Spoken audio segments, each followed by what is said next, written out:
Whenever we find mentions of the Philistines in the Bible, we often encounter curious details that stand out from the surrounding text. Descriptions of a character's weapons or armor are rare in biblical text, except where the Philistines are concerned, such as those details concerning the battle dress of Goliath, and his armor matched the armor worn not by warriors near Israel, but by those in the Aegean Sea. 1 Chronicles 1:12, Jeremiah 47:4, and Amos 9:7 all tell us that the Philistines came from the island of Captor, an island known to the Egyptians as Keftor and to the Akkadians as Kaptara. Today, this Greek island is known as Carpathos. Its residents once brought their culture into the ancient Near East, as was recorded by the people of Ugarit, and the cross-pollination of Semitic and Greek culture allowed the residents of Israel to discover one of the greatest pieces of ancient literature of the region, the Iliad.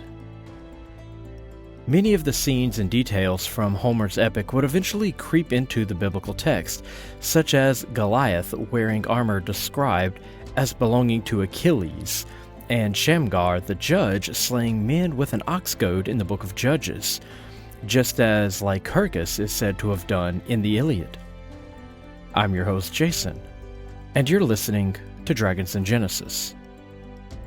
Following the books of Kings, you'll either find the 2 books of Chronicles or the book of Isaiah, depending on how your Bible is organized.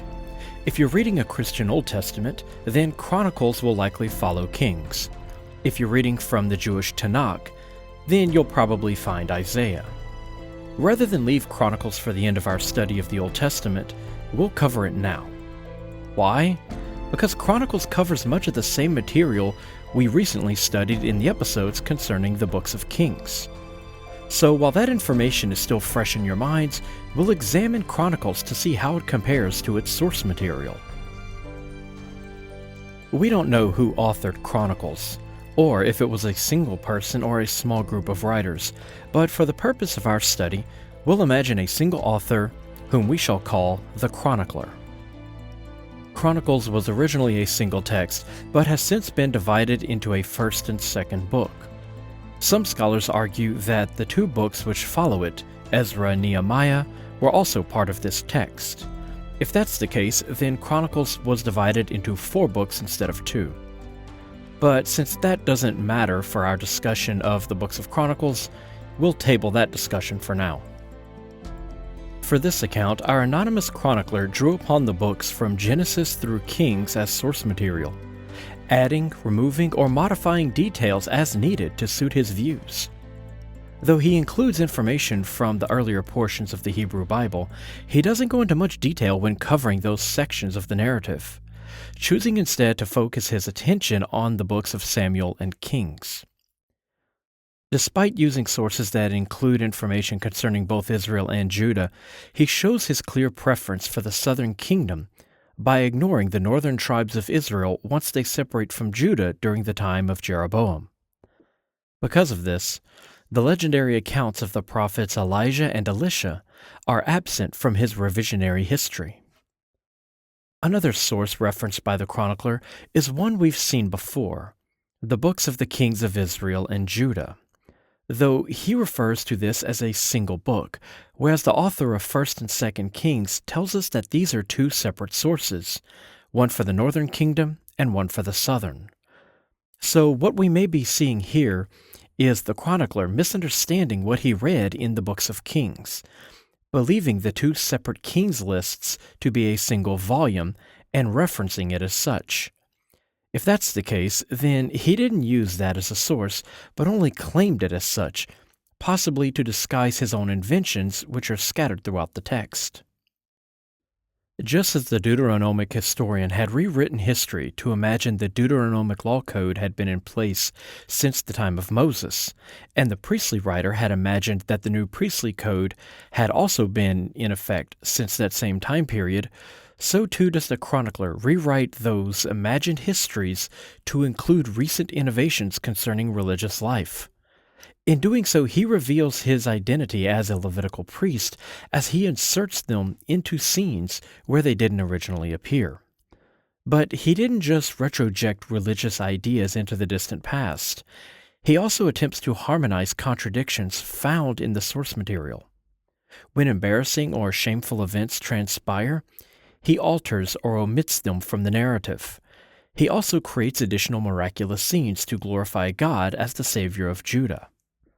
One final point before we get started on the first book of Chronicles.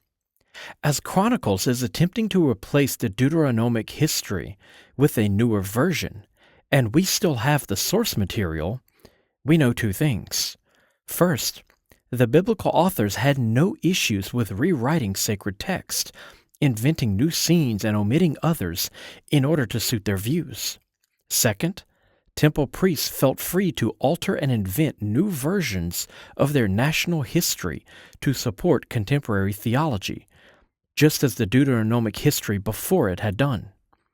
If we didn't still have the source books such as Samuel and Kings, we'd be left to examine Chronicles and try to puzzle out which scenes were invented by the chronicler and which came from the older history that he used as a source for his work. But we do have that older version, so we're able to compare and contrast it with Chronicles to see how this Levitical priest used and modified the material to promote his own theology and present yet another fictive history for the nation. And compare and contrast these texts is exactly what we'll do in these episodes, rather than cover the text in its entirety.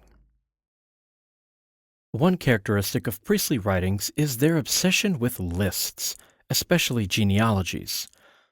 The book of Chronicles begins with a prime example of this by including a combination of genealogies and lists of people appointed to specific jobs, such as temple priests and gate guards, that spans nearly a third of the first book of Chronicles. Chapters 1 through 9 cover the creation of Adam to the Babylonian exile in an extensive genealogy. Virtually every character mentioned in all of these stories and genealogies and lists, from Genesis to 2 Kings, appears in these first 9 chapters. The only detail of note in this entire section are the few instances when the Levitical author informs us that all the important jobs are performed, of course, by Levites, such as himself. See 1 Chronicles 9:24 for an example. 1 Chronicles 9:1 tells us that all of Israel was registered by their genealogies, presumably the ones so painstakingly detailed in the previous 8 chapters, when they were taken into exile in Babylon. You might think this is a bit strange, considering Yahweh didn't wish for Israel to register in such a manner after he killed thousands of people at the end of 2 Samuel when David conducted a census, but we'll go into that in a bit. You see, that story will change once the chronicler gets his hands on it. The very next verse tells us that Judah was taken into exile because they had offended Yahweh, showing us the chronicler shares the Deuteronomist opinion that tragedy is to be blamed on theological offenses against their national God. This theme is prominent in Chronicles. Yahweh is active in their history, rewarding the righteous and smiting the wicked. When all goes well, it is because the nation has pleased its patron deity. When calamity strikes, it is because someone has offended God. Usually, this occurs when a person sidesteps the temple priest and offers their own sacrifice directly to Yahweh, thereby preventing the priest from taking their cut, or by worshiping the gods of their ancestors, whom the author claims were ethnically distinct. These two arguments work in tandem, ensuring that the population will consolidate their worship in the Jerusalem temple, under the guidance of the priestly class in power there. Should they choose to worship in a different manner or offer sacrifice to Yahweh directly, they could find themselves painted as scapegoats the first time someone has a bad harvest or loses a fight. Chapter 10 opens with a retelling of Saul's death at the hands of the Amalekites. He and his sons were all killed the same day. Saul had been mortally wounded and asked his arms-bearer to finish him off so he wouldn't die at the hands of an uncircumcised man, but his friend refused, so Saul fell on his own sword. His body was stripped of armor, his head removed, and his body and head hung up inside the temple of Dagon. This is a retelling of 1 Samuel 31, the source used by the chronicler, though the chronicler uses the temple of Dagon instead of the temple of Astarte mentioned in 1 Samuel.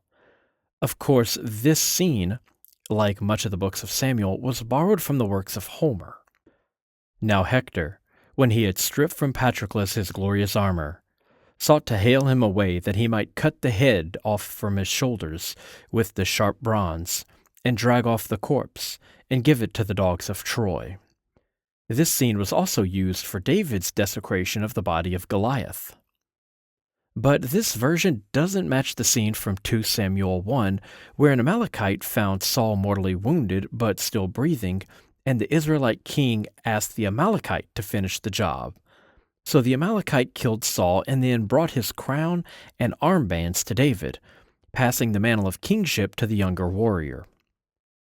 The end of chapter 10 of 1 Chronicles has an additional paragraph added by the chronicler to emphasize the point that Yahweh made Saul suffer such a terrible death because he had disobeyed Yahweh's command in 1 Samuel 15 to eradicate all the Amalekites, including their livestock. In that chapter, Saul had taken the livestock for himself and spared their king. Saul had also ignored Yahweh's guidance in favor of that of the witch of Endor in 1 Samuel 28. According to the chronicler, a king's fate is directly linked with his obedience to Yahweh's command. Or another way to look at it is this: if you failed as a king, then you must have offended Yahweh in some manner, and the chronicler won't hesitate to provide an example. Following this, we should expect to see David's conquest of Jerusalem, where he marches on the city and is taunted by the Jebusites, who were so unimpressed with David that they taunt him, saying they could turn away his army with guards who are blind and lame. David essentially turned this boast around with a victory so complete that it was as if his enemies had indeed been blind and lame, and this scene came to be understood as an etiological tale for the Levitical ban on allowing blind and lame men to attend services in the Jerusalem temple. Also, this scene provides one of several examples of how the Israelites came to inhabit Jerusalem. It was conquered and taken from the Jebusites several times prior to this in other versions of the tale, such as we saw in the book of Joshua. We also have another version in which David doesn't conquer the city, but builds it on a hill where no settlement yet stood. But the chronicler skips all of this and simply states that the Jebusites told David he would not enter the city, but David captured the fortress of Zion anyway. In 1 Chronicles 11:10-47, we're treated to a list of David's mighty warriors, a group of men similar to Achilles' Myrmidon.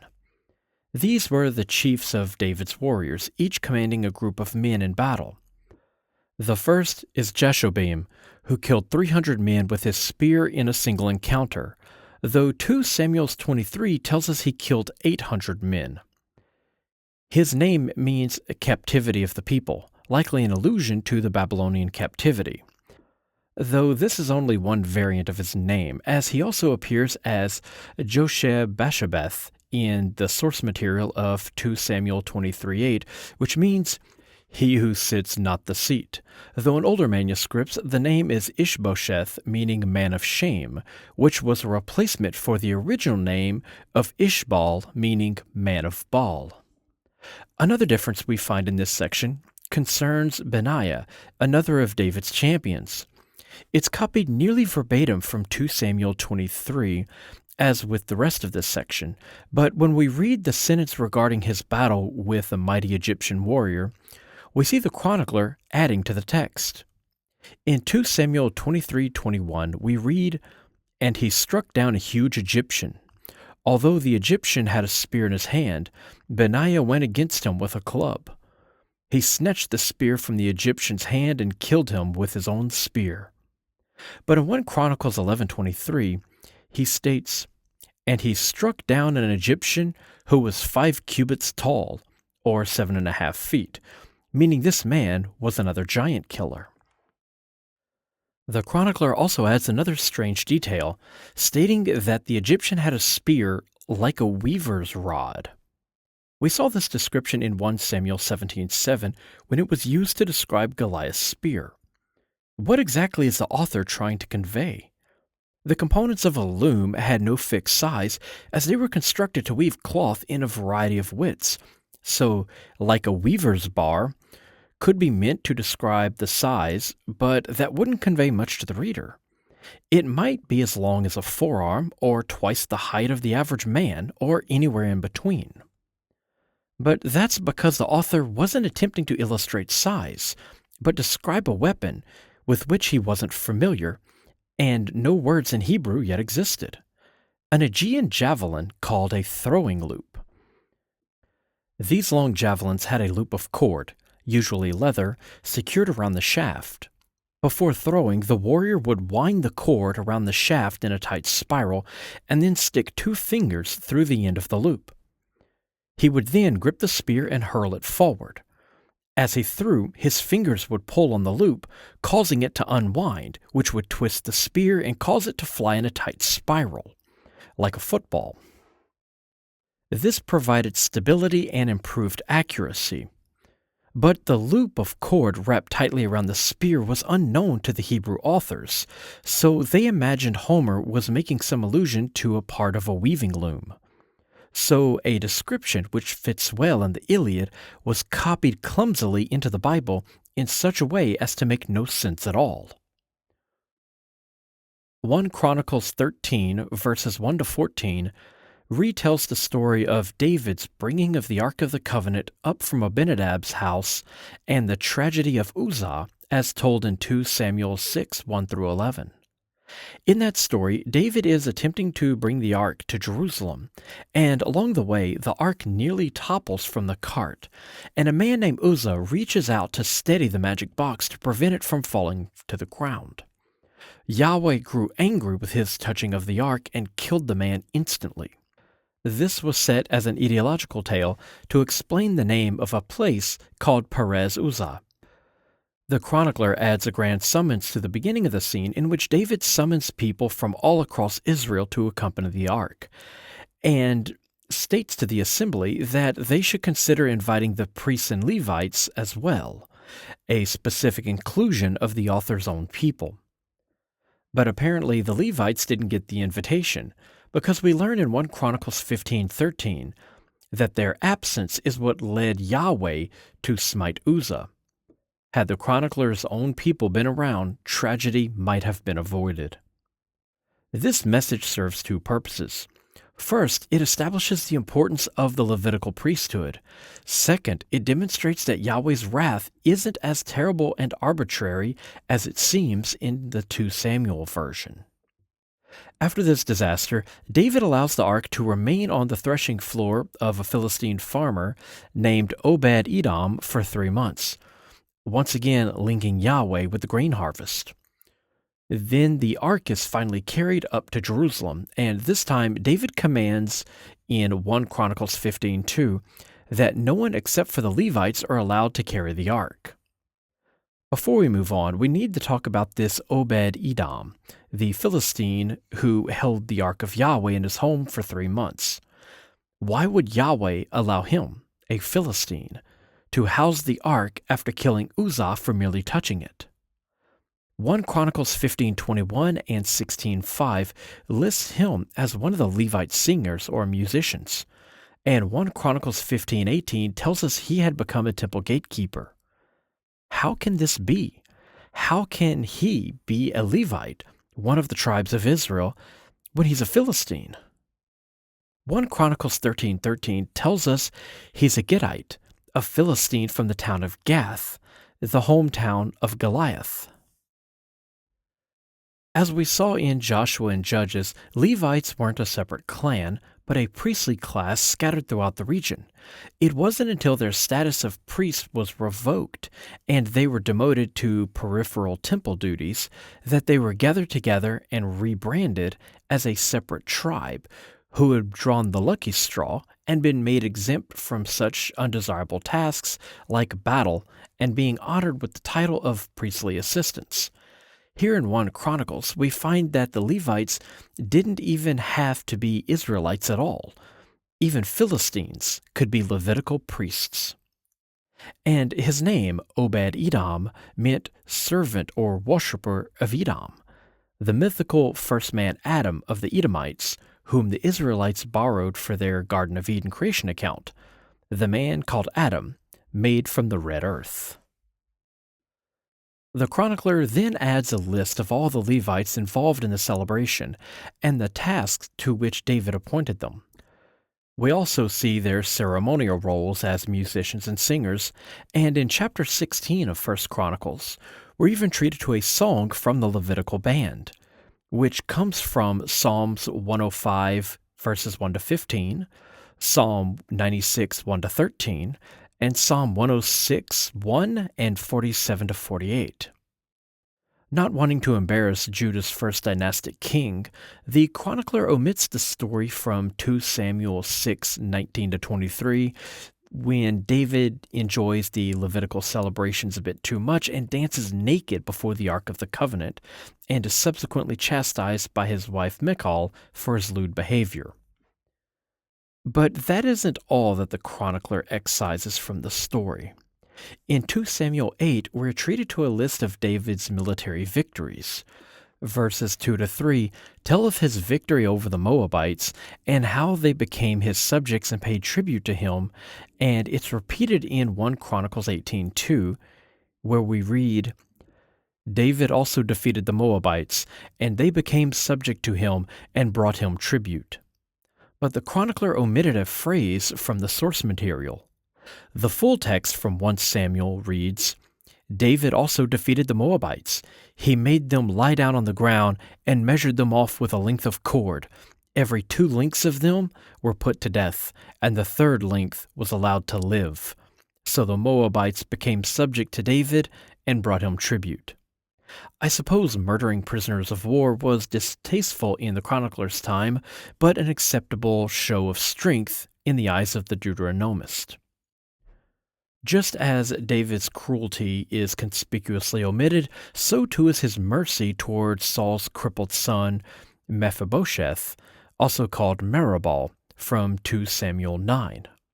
This may seem like a strange omission as it portrays David in a favorable light, but it also shows honor to Saul's son, and perhaps that's the reason for its exclusion by the chronicler, who has no love for that particular king. In 2 Samuel chapters 11 to 12, we find the tale of David, Uriah, and Bathsheba. David goes up on the roof of his palace in order to get a good view of one of his neighbors as she bathed. He asked about the woman that he was spying on and learned that she was named Bathsheba, and her husband was a Hittite named Uriah, who was a soldier in David's army. So he ordered his servants to bring the woman to his room so he could rape her. Soon she informed David that she was pregnant. Fearing that the people might discover his crime, he sent Uriah to the front line of battle when they besieged a city. He gave his men instructions to withdraw from Uriah so that he would be killed. Once he learned of Uriah's death, he allowed Bathsheba the appropriate time to mourn before forcing her to become one of his wives. She eventually bore him a son, but Yahweh punished David for his sins by killing the child after forcing it to suffer for 7 days. So how does the chronicler deal with this embarrassing tale which highlights David's evil nature? By omitting it entirely. There's no possible way to spin the story, so there's no reason for the chronicler to include it. In the next chapter of 2 Samuel, we find the story of one of David's sons, a man named Amnon, tricking and raping his half-sister Tamar. He pretended to be sick and sent for her to bring him food. When they were alone, he captured her. Once he was finished, he threw her out. Sometime later, her brother Absalom killed Amnon for his crime. This chapter is also omitted by the chronicler. This event tipped the dominoes that continued to fall for the remainder of chapter 13 and wouldn't settle until chapter 19, as brother was pitted against brother, with multiple people murdering one another and vying for the throne. At one point, David himself goes on the run and Absalom seizes control of Jerusalem. He slept with all of David's concubines on the roof of the palace in public display, meant to disgrace his father and show the kingdom that he had replaced David as their new king. Finally, in chapter 18, David's army defeats Absalom and he's killed by one of David's men, allowing David to reclaim the throne. All of this is ignored by the chronicler, as well as 2 Samuel 20, when Sheba rebels against him. The same can be said of the first chapter of 1 Kings, when Adonijah does the same. The chronicler also excludes David's sacrifice to Yahweh of the 7 descendants of Saul to end a grain famine and appease the Gibeonites in 2 Samuel 21. And speaking of 2 Samuel 21, verse 19 of that chapter tells us it was a man named Elhanan who killed Goliath when David was old, instead of David killing the giant in his youth, as 1 Samuel 17 tells us. So 1 Chronicles attempts to harmonize these 2 passages by inventing a third version of the story, which actually contradicts the other 2. He invents a brother of Goliath for Elhanan to kill in verse 5. In some later versions of the Bible, scribes changed 2 Samuel 21:19 to agree with 1 Chronicles 25 by having Elhanan kill a brother of Goliath. This is reflected in Protestant Bibles, but Catholic Bibles and the Septuagint preserve the original version, where it is Goliath who is killed by Elhanan, with no mention of his brother. In the final chapter of 2 Samuel, we're told in the very first verse that Yahweh instructed David to conduct a census of Israel and Judah. Then in verse 10, Yahweh punishes David and the people of Israel for the terrible sin of conducting the census that Yahweh himself had commanded. We don't know exactly why this is, as the chapter begins by telling us that Yahweh commanded the census because he was already angry with Israel, and we're never shown the reason. So the census is just an excuse to vent his rage. Yahweh was angry, so he told David to do something that he didn't want David to actually do, and then punished David for doing it, instead of simply explaining why he was angry in the first place. I used to know someone who behaved exactly like that, and if you ever find yourself in such a situation, you should leave as soon as you can safely do so. Yahweh begins terrorizing the entire nation with his wrath until David builds an altar and makes a sacrifice at a grain threshing floor, which appeases the angry deity, once again linking Yahweh with grain. This event cost 70,000 lives and nearly resulted in the destruction of Jerusalem. But the chronicler wasn't comfortable with Yahweh commanding the event that led to his own anger. So he states in 1 Chronicles 12:1 that it was a Satan who rose up against Israel and instructed David to conduct a census. This may seem absurd, changing Yahweh to Satan, but we must remember that, at this time, a Satan was simply an adversarial angel who worked for Yahweh to test or accuse a person. Just think of the story of Job for the most well-known example. Others would include the angel who blocked Balaam's path to prevent his passage, and possibly the angel with the flaming sword outside the Garden of Eden, who prevented humans from ever returning to that sacred site. This switching of Yahweh for a Satan angel makes it seem like Yahweh was testing David, and the unsuspecting king failed the test. But in later centuries, when these angels were recast as the embodiment of evil, the switch took on a whole new meaning. Now, it's the devil who causes David to sin. The chronicler also adds an eerie image of the angel of death covering the entire sky and stretching out a sword of pestilence toward Jerusalem in his version of events. And I must say, I appreciate that imagery. The story of David continues in 1 Kings as David is advanced in age and asks a young virgin to warm his bed. They search the entire land of Israel to find a girl of exceeding beauty because that's the primary trait of desire for body heat. A Shunammite girl named Abishag was taken to David's chambers to serve him. Verse 4 refutes the notion that David was sleeping with her, meaning that, at some point, people were saying exactly that, and a scribe felt the need to deny it. This scene, with its strange and abrupt ending, which claims David wasn't sleeping with the beautiful girl in his bed, is immediately followed by a section dealing with difficulties in the succession for the crown. It's possible Abishag's pregnancy contributed to this story, but the editors of Kings removed that from the narrative and replaced it with a simple denial of any relationship between the two. Simply deleting the scene from Kings wouldn't do, as people were already aware of its existence, so an altered version replaced it. Of course, the chronicler, who was rewriting history, was under no such obligation, so he removed the scene entirely, as the editors of Kings no doubt wished they could have done. Next up for David is a list of instructions for his son Solomon, namely killing a bunch of David's old enemies, such as the traitor Shimei, to whom David swore he would seek no vengeance. But he didn't say anything about someone else seeking vengeance for him. So David wouldn't kill the man. He'd have his son do it. This too was cut by the chronicler. Instead, he has David give a different set of instructions to Solomon.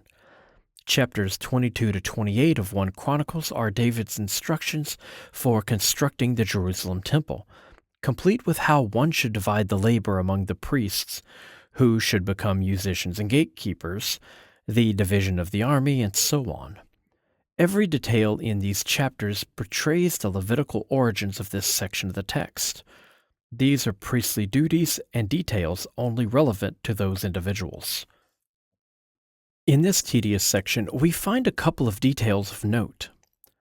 In 1 Chronicles 22:8, the chronicler invents a reason why Solomon must build the temple instead of David, the man who built the city.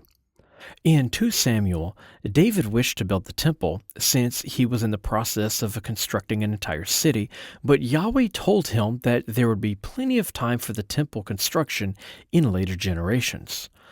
The text makes it seem as if the author couldn't credit David with conquering the entire nation, defeating every nation that bordered Israel, establishing a lasting dynasty, building a new city, constructing a magnificent cedar palace, and building a temple.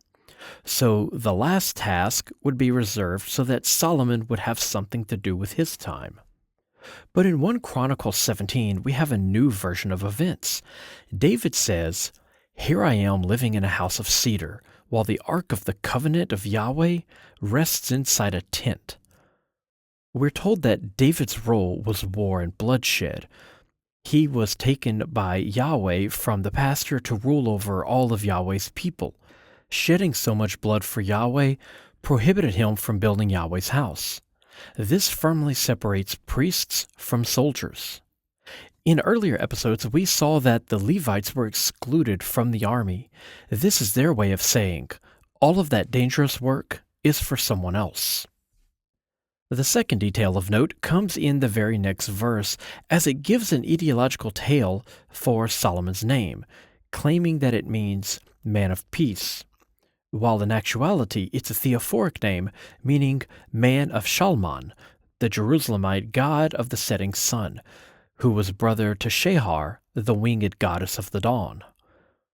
This same god is likewise the root for the name Absalom, another of David's sons. That one means Shalman is my father. 1 Chronicles concludes with a chapter concerned with David's providing of gifts and treasures for the temple, which would be constructed by his favorite son. Solomon is acknowledged king and David passes away. 1 Chronicles 29:29 tells us in typical Book of Kings fashion that the other details concerning the reign of King David are found in the source material. But instead of referencing the annals of the kings of Judah, as we might expect from reading the books of Kings, the chronicler names his sources as the records of Samuel the seer, the book of Nathan the prophet, and the book of Gad the seer.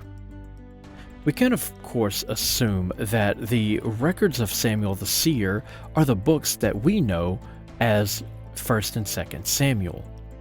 But those other two are considered lost texts similar to the Annals of the Kings of Israel and the Annals of the Kings of Judah, the Book of the Wars of the Lord, or the Book of Jehu.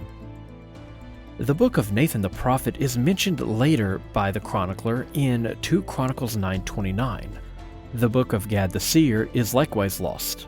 However, Jewish tradition holds that 1 Samuel chapters 1 to 24 is the book of Samuel referenced here by the chronicler. And then the book of Nathan the prophet and the book of Gad the seer were compiled to make 1 Samuel chapters 25 to 31 and all of 2 Samuel. If this is the case, then these lost books aren't lost at all. However, I should point out that the same Jewish tradition that claims Gad and Nathan wrote the end of 1 Samuel and the entirety of 2 Samuel also claimed that Moses wrote the Torah, Job, and Psalm 90, which is quite difficult as he's a composite character based on multiple fictional people and even deities, and those books were compiled long after he would have lived, even if he had existed. So take those claims about Gad and Nathan with a Lot's wife-sized grain of salt. That's going to wrap it up for this episode. If you'd like to support the show, there's an Amazon wish list in a pinned post on my Facebook page. The books in that list help with research for future episodes. You can also shop the merchandise from my Zazzle store, which can also be found on that same post. Just visit facebook.com/dragonsandgenesis. And you can support me on Patreon at patreon.com/dragonsandgenesis. If you have any questions regarding mythology in the Bible, send them to me at dragonsandgenesis@gmail.com, and I'll answer your question in a video on my YouTube channel, over at youtube.com/dragonsandgenesispodcast. Don't forget to give a good review on iTunes or wherever you get your podcast, and check out the site at dragonsandgenesis.com for links, episode information, and a list of recommended reading. And as always, thank you for listening.